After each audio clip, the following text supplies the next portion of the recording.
завдсан хэрэг хэмээн үзэж энэ тухай гэрээнд гарын өсгөзурхаас татгалзжээ. Сайн ноён хаан сүлдээ аргагүй шахалтанд орж арга буюу гарын өсгөзурсан байна. Ерөнхий сайд Сайн ноён хаан Намнусран 1914 оны 12 дугаар сарын 22-нд гадаад яамны сайд Сазановт салхын ёс гүйцэтгэн бараалахад тэрээр бид танай хэргийг чадлаар бүтээлээ. Сонин бичигт асар сайнгүй гарчээ. Та нар бидэнд гомдсон буюу танай засгийн газар манай улсад хэр итгэмжтэй байна хэмээн асуужээ. Тэгэхэд Намнусран бидний зарагдан ирсэн хэрэг бүтсэнгүй. Гагцхүү одоо хятад луга гэрээ хэлэлцэн хэмээх тул аргагүй буйзаа. Мөнгө ба зэвсгийн зүйл бүтсэн хэмээх боловч хараахан гарт хүлээн аваагүй. Харин даруйхнаа бүтээж өгөхийг хүснэ. Манай улс таны улсад их л итгэмжтэй бөгөөд идүүгөөч итгэмжилсээр буй хэмээн хариулсан байна.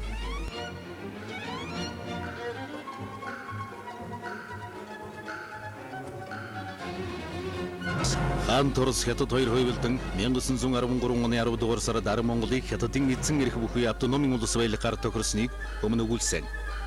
Хягт хотод 8 сар гараа үргэлжилсэн Монгол хятад Орос гурван улсын 1915 оны хэлцээний үеэр Монголын засгийн газрын төлөөлөгчид Орос хятадын дарамт шахалтыг боломжтой бүх аргаар эсэргүүцсэн боловч тэд өөрсдийн өмнө нэгэн тохирсон хэлцээрийн үзүүлснэг Монголд хүчээр тулган хүлээлгэсэн юм.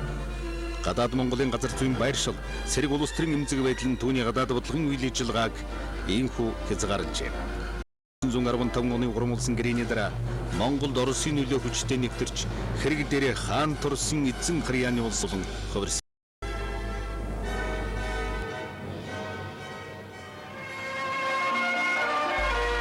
Шинэ тулгуур Монгол улс төрийн эдийн засаг, соёлын салбарт тууштай шимтгэл хийх замыг сонгосон юм. Төрийн хэлбэрийн хувьд шашин төрийг хосуулсан хэмжээгүй эрхэт хаант засаг тогтжээ.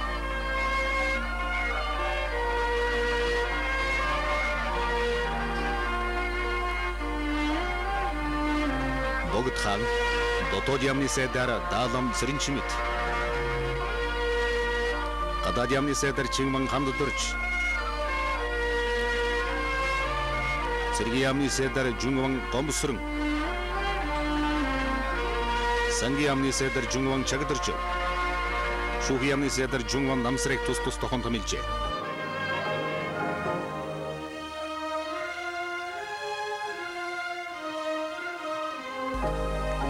Мянган 1914 онд хөрөнгөтний парламентаризмын жишгийг харгалзан улсын дээд доод хурлыг байгуулсан байна. Улсын дээд хурал нь эзэн хаант, доод хурал нь дээд хуралдан зөвлөх хэрэгтэй байлаа. Улсын дээд доод хурал нь улс орны амьдралын тулгамдсан чухал асуудлыг хэлэлцэж эзэн хаандан өргөн айлтгадаг байсан юм. Улсын хурал зарилгаар тогтоосон Монгол улсын хууль зүйлийн бичгийг наривчлан хэлэлцэж богд хаанаар батлуулж мөрдөж эхэлжээ. Улс төрийн шинтгэлийн нэг хэсэг нь байнгын армийн үндсийг тавьж хужир болонд цэргийн сургуулийг байгуулсан юм. Улс орны аж ахуй эдийн засгийн өөрчлөлт гарч малын тоо тулгай өсч 1918 онд 16 сая малтай болжээ. 1913 оноос улсын албан триаланг дахин сэргээж хувааран триалан эрхлэгчдийг дэмжих чиг барьж байлаа. Улсын төсөв, гайл, татварыг зэгслэх арга хэмжээ авчээ. Засгийн газраас гадаадын иргэдэд зөвшөөрөл олгосон үндсэн дээр Монгол ормитын алт байгалийн баялагийг ашиглах дунд жижиг үйлдвэрийн газрууд бий болсон байна. Тээвэрт автомашин хэрэглэх анхны эхлэл тавигдж, утсан харилцааны сүлжээ харьцангуй өргөжлөө. Төрөөс соёл боловсролын асуудал зохиосоор анхаарч, иргэний жаргарын сургууль байгуулан зарилгаар тогтоосон Монгол улсын шаштай албан ёсны түүхэгчиж шин тол нийслэл хүрээний сонин бичиг хэмээх тогтмол хэвлэлтэй болж Марзан хэмээх шарав Монголын нэг өдөр гэдэг алдарт бүтээлийн туурвжээ.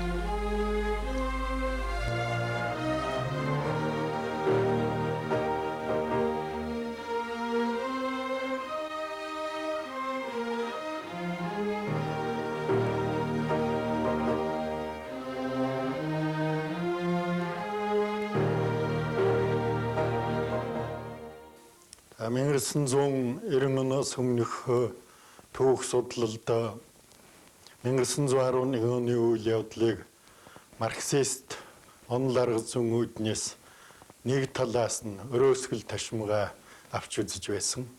Тухайн Энэ хувьсгалын удирдан манлайлагчдын оройл 1911 оны үндэсний хувьсгал 1921 оны үндэсний ардчилсан хувьсгалын харилцан 1911 оны үйл явдлын Монголын түүхэнд эзлэх байр суурь зэрэг асуудлыг төдийлөн гүнзгий авч үзэхгүй явж ирсэн байна. 1990-ад оноос хойш 1911 оны үйл явдлыг түүх шинжиллийн үүднээс авч үзэх болж байна. Энэ хувьсгалыг өмнө 1911-12 оны үндэсний эрх чөлөөний хөдөлгөөн гэж үзэжсэн бол одоо 1911 оны үндэсний эрх чөлөөний хувьсгал гэж томьёолох болж байна. Энэ үйл явдал нь нийгмийн нэг тогтолцоог нөгөөгөөр солисон нийгмийн хувьсгал байгаагүй боловч Монгол үндэстний тусгаар тогтнолыг дахин сэргээснээр үндэсний хувьсгал байсан гэж доктор профессор Жамсран үзсэн байна. Ингэхээр 1911 оны үндэсний хувьсгал бол 1921 оны үндэсний ардчилсан хувьсгалын огтл байсан. Тухайлж хэлбэл 1921 оны хувьсгал бол 1911 оны хувьсгалын шууд үргэлжил байсан гэж үзэж болох юм. 1911 оны үндэсний хувьсгалын дараа тогтсон улсыг Богд хаант Монгол улс, хаант Монгол улс, Монголын хаант улс, олноо өргөгдсөн Монгол улс гэх зэргээр томьёолж байна. Гэхдээ сургалт судалгаанд олноо өргөгдсөн Монгол улс гэсэн доктор Жамсран багшийн саналыг илүү төлхөө дэмжин хэрэгжилж байна. 1911 оны үйл явдал бол 20 дугаар зууны түүхэнд монголчууд цэргэн мандахын анхны гараа Монгол үндэстний аварсан агуу их үйлс гэж үзэх ёстой юм. 2001 оны 12 дугаар сард 1911 оны үндэсний хувьсгалын 90 жилийн ойг тэмдэглэх болно. Энэ ойг тэмдэглэхдээ бид цагийн дурдсан асуудалд гол ач холбогдлыг өгч өргөн дэлгэр тэмдэглэн өнгөрүүлэх хэрэгтэй болж байна.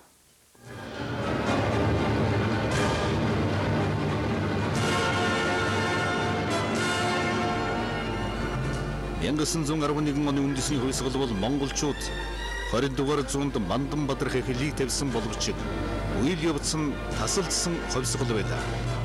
Гэсэн ч 1911 оны их үйлсийг сэдэн санаачлаагүй бол 1921 оны үндэсний ардчилсан хувьсгалын тухай ярих хэрэггүй байсныг түүх садик гэршилж байна. Ойч үе мэддэг.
1917 онд Орос оронд нийгмийн их тесрэлт болж тэрхүү тесрэлтийн агшин бүрэн дэлхийг донслогсон үйл явдал болон хувирч байла. Түүхэнд Октябрийн хувьсгал гэж нэрлэгдсэн тэр үйл явдал хэл залгаа хаяа дармаар шиж байсан Монгол оронд нөлөөлөхгүй байж чадаагүй юм. Шин тулгуур зөвлөлт Орос улс бүрд өмнө хаан Оросоос Монголын талаар байгуулсан шудраг бас бүх грек хэлцээрийг хүчрэнгүй болгож Монгол орон ирэх чөлөөтэй тусгаар тогтносон улс байх ёстой гэж анх удаа зарлаж хоёр улсын хооронд тэгш хэрэгтэй харилцаа тогтоохыг уриалсан юм.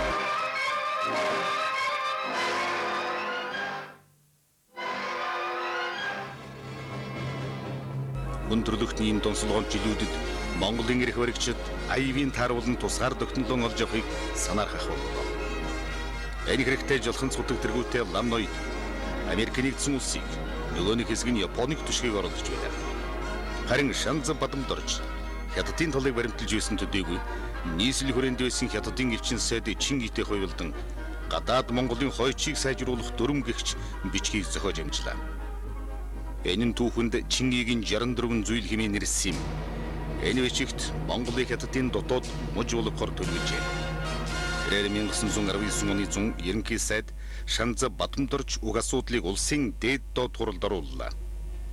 Монголыг Хятадтай нэгтгэх гэсэн санаархал ширэн үсрэгүүлцэлтэй тулгарч түүнийг доод хурал хүлээж авсангүй. Харин их стэйцээс бүрддэг дээд хурал дээрх төлөвлөгөөг бүрэн хүлээж авахд бэлэн байлаа. Гэвч доод хурал нэгэнт татгалзсан учраас дээд хурал өөрийн эрэхгүй мухардалд орлоо. Үүнд дэлбэрэлтлэн ууралсан ерөнхий сайд Бадамдорж бүр улсын хурлыг тараасан юм.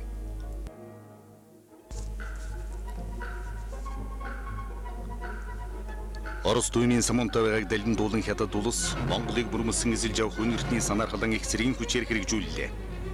Генерал Сюшужан их цэргийн хүчээр хүрээг эзлэн аваад Монголын автономийг устгах гэрээнд Монголын эрх баригчдыг элдмишийн эрхэн дор гарын үсэг зурулж чадсан юм. 11-р сарын 22-нд Хятадууд Монголын тусгаар тогтнолыг устгасны их баяр ёслол гэгчийг үйлдэж Монголын цэргүүдийн зэвсгийг хурааж Богд хаан болон Ихэс ноёдыг Хятад улсын төрийн далбанд оршургуулan Хятадын ерөнхийлөгчийн зурагт мөргүүлж байсан ердөө саяхан мэт. Энэ бол Монголын түүхэнд төгөөлсөн үндэсний бас нэгэн гудамжиг байлаа. Эгэл улныг дүүцэл зэвүүцэл эрчэн даван хайлаа. Богц мөнгөөр богдыгэн худалдсан сайдуудгаа дэнс мөнгөөр дэлхийг худалдсан ноёдуудгаа хэмээн урагчдыг шугалсан аятуу зохион дуулж байлаа. Түнчлэн дэлгэв хотогт Жамсранжуу Ар Монголын улс төрийн дуртгалдан Бадамдорж сүйгээс нэгэн мухар тэрэг өгснийг тэр олонний шүүмжил зэвүүслээс болгоомжлон тэрхүү бэлэгсэлтийг нууж байлаа. Бас олон тооны мөнгөн зоос өгөө хэмээн хэлцэж байлаа. Нэгэн шин Бадамдоржийн гадаа мухар тэрэг төрчгнэж чагнаалын дуу гарсанд баахан сандран гарч үүдийг нээж үзвээс юу ч байсангүй. Буцаж гэртэн орж явтал олон хүүхэд хашааны гаднаас худалдах чийчэн байна уу? Зээлэх янчаан байна уу хэмээн бахиралдуу хэмээсэн байдаг. Хүүхдүүд мухар тэргийг тун чадварлаг дуурайн дуугарч гүйлдэн ирж тохуу хийснийг сэлэн хүүгээс хүн мухар тэргээр ирэв хэмээн Бадамдорж хурдсан байна. Өөрийн хүүхэд хүртэл жигшиж байхыг мэдэж тэр дарыг хөдөө гарч цэнд зайсан хэмээх их шавийн нэгэн баян айлд байж байгаад төдий дудлгүй өвчнөр өөхөв хэмээжээ.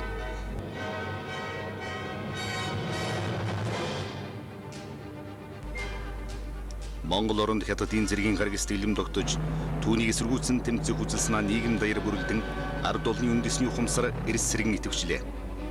Үүний тод илрэл бол 1918-аас 19 оны заагаар нийслэл хүрээнд улс төрийн нууц үлгүүд үүссэн явдал юм. Тухайлбал нийслэл хүрээний консулын дэнжид сэтгүүлч лам Бодогийн удирдлагаар лам Чагдаржов, Лосол, Зайсан Жамин, Чойвсон нарын зэрэг гол төлөв их шавийн харьяат нараар бүрдсэн бүлэг. Нөгөө нь мөн хүрээний сангийн яамны хороонд тус яамны түшмэл Дэндв, Догсом, Дуурж, Сүхбаатар гэсэн түшмэл голцсон хүмүүсийн бүлэг байлаа. Түнчлэн энэ хоёр бүлгээс гадна үндэсний үзэлтэй зарим ноёдоос бүрдсэн улс төрийн бүлэг ажиллаж байсныг 90-ад оноос өмнөх түүхэнд үндсэнтэй орхигдуулж байсан юм. Түүнд Хатанбаатар Магсаржив, Жалханц хотогт Жамсранжив, Даалам, Бомцогдорж, Хүн гомб Ижшин нар оролцож байлаа. Харин эхний хоёр бүлэг санаа нэгдэж үндсэндээ хамтран ажиллах болсон юм. нууц бүлгүүд үнсэн чиглэлээр ажиллаа явуулж байжээ. Үүнд зорилго бодлого нь тодорхойлж нууцаар хурал цуглаан хийдэг байлаа. Ядтын зэргийн дүрмгийн үйл ажиллагааг илчилж монголчуудыг тэмцэл дүрэлэн дуудсан ухуулаг бичиг зохиож олонний хөлийн газар наадаг байлаа. Сүүшүүжаны хашгилганд наалдуулсан бичигт одоогийн Эрдэм ухаангүй засгийг халж дэлхий дахны олон гадаад улсын адилаар сонгож байгуулах засгийг явуулах тухай өгүүлж